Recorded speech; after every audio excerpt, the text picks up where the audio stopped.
طبرانی اوسط میں صحیح سند کے ساتھ روایت ہے، رسول اللہ صلی اللہ علیہ وسلم نے فرمایا، لوگوں میں سب سے زیادہ عاجز وہ ہے جو اللہ سے دعا کرنے سے ہی عاجز یعنی غافل ہو، اور لوگوں میں سب سے بڑا کنجوس وہ ہے جو سلام کرنے میں بھی کنجوسی کرے۔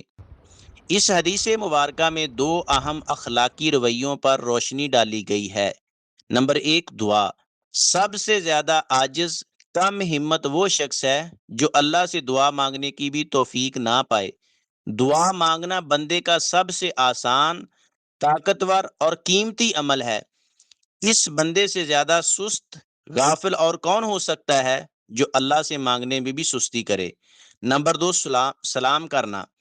اسلام کا شعار ہے محبت، قوت، عاجزی کا اظہار ہے۔ سلام میں پہل کرنا سنت اور اجر کا باعث ہے۔ اگر کوئی شخص سلام جیسے صفت آسان اور باعث محبت عمل میں بھی کنجوسی کرے تو وہ واقعی بخیل ہے۔